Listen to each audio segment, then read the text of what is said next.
Flood Story is a group of drawings that I've been making over the last 10 years.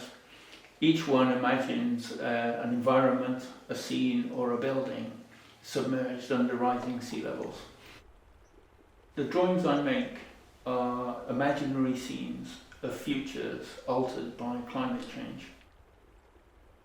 In 1884, John Ruskin wrote an extraordinary lecture text called The Storm Clouds of the 19th Century. And in that text, he suggested that the particulates and pollutants that were coming from the mills and factories of Manchester, Liverpool, Bury, Blackburn and even Lancaster were affecting the atmospheres, the skies and the sunsets over his beloved Coniston Water and Lakeland Fells.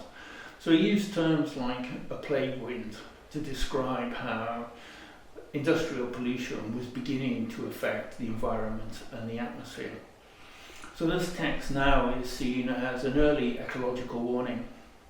And so that's the reason why I've come to Brantwood and, if you like, used my flood story drawings as a way of interpreting the environment and Ruskin and his legacy. So the drawings are made through a process of observational drawing, imaginative drawing, and then collage made from found images from newspapers and magazines and the internet.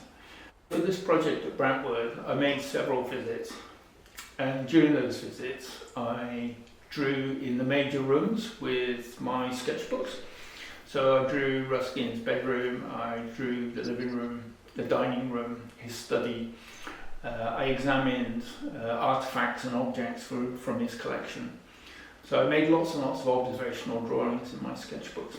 Alongside them I took photographs, and the photographs are mostly to capture things like moods, atmospheres, light, shadow, and then the sketchbooks and the photographs together, they're the basic data from which the larger drawings are made. And I'll blend them all together into a large-scale collage. And that collage is the model or the foundation for the final work. The final work's made on mylar, a technical drafting film.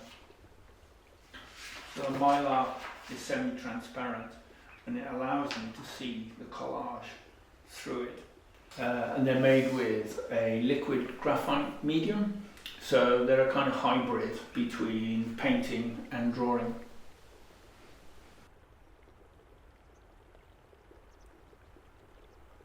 In each drawing there's all the detritus you'd expect of a flooded environment, but also there's a scuba diver coming through. And she might simply be somebody coming back to visit a lost home, or she might be a future archaeologist coming to excavate somewhere like Brantwood. So the scuba diver is a reference of how we might interact with these environments in the future. We wouldn't be able, in a flooded world, to live on land, so perhaps we'd all have to be aquatic and live like scuba divers.